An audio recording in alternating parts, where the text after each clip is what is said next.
Gledalci, dobar dan, počinje Nacionalni dnevnik. Posle 50 godina Lebane je dobilo novu fabriku.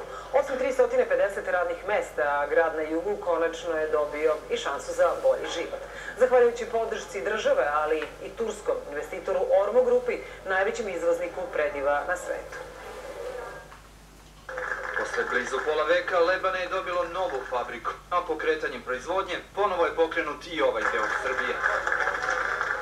Za meštane i radnike koji su dobili posao, ovo je, kažu, istorijski dan, pa je više od 5.500 ljudi predsjednika dočekalo aplauzima.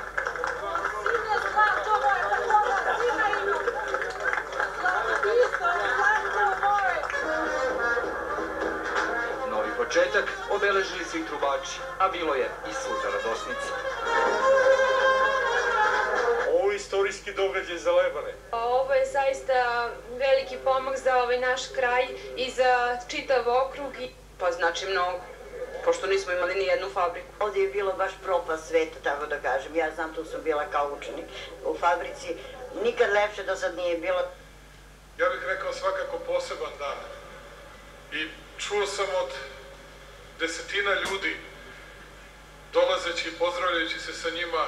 Policija kaže da je bilo više od 5.500 ljudi, meni je izgledalo mnogo više od toga. Dakle, ljudi iz čitavog jablaničkog i pustorečkog kraja koji su želeli da dođu i da ovde u Lebanu proslave nešto što nismo mogli da proslavimo decenijama. A pre 9 meseci na mestu nove savremeno opremljene fabrike bilo je ruglo. Šupa, više je na tor ličila nego na nešto što bi mogla da bude fabrika. I sećam se neki mračan, tmuran dan bio, svi novinari su me gledali u čudu šta ovaj priča, kakva fabrika ovde, to je još neka od laži onih koji vladaju ili ne znam šta. Evo posle svega 8 meseci, 9 meseci, možete da vidite kako velelepna fabrika ovde izgleda. Sada u Lebantexu na proizvodnji vunice po kojoj Ormo Grupa poznata širom sveta radi 130 ljudi. Plan je da narednih godina sa povećanjem kapaciteta posao dobije i do 600 radnika. Turska kompanija Ormo trenutno proizvodi 45 tona dnevno vunice. Dnevno u postojećim pogonima u Turskoj, a naši planovi su da u Lebanu postignemo četvrtinu te proizvodnje. Ovo je proizvod, kaže, bombon. Ovi Turci sve prepisuju od Srba. Kaže, ovo je fabrika vunice. Ljudi kažu, verovatno najveća na svetu.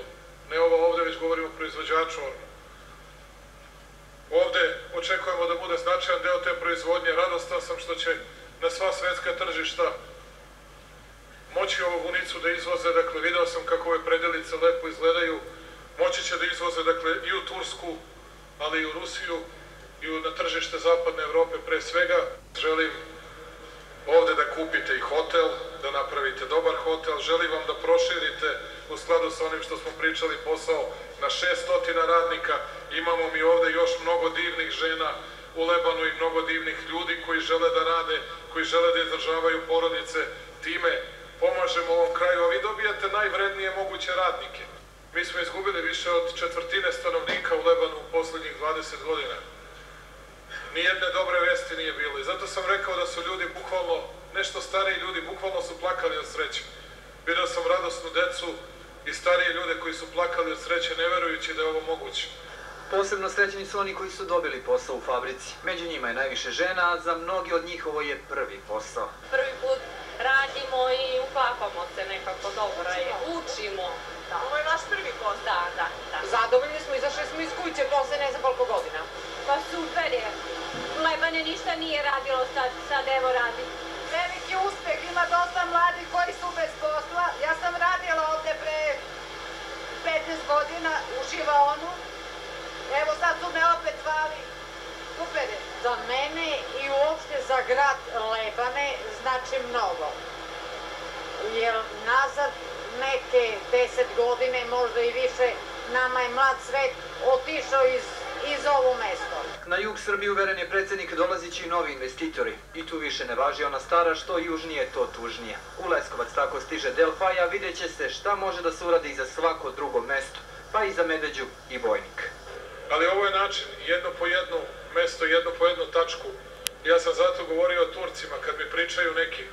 Čekajte, mi smo zahvaljujući našim turskim prijateljima rešili problem u Krupnju, rešili smo problem u Vladičinom Hanu, rešili smo problem u Lebanu, rešili smo problem u Žitorađi gde ću za mesec dana da otvorim fabriku. Inače, godinu koja je na izmaku, Srbija će završiti sa 2 milijarde i 400 miliona evra stranih investicija bez ozbiljnih privatizacionih prihoda, što je, kako kaže predsjednik, 6 puta više nego Hrvatska, koja je članica Evropske unije. Bojan Dacović, televizija Pink.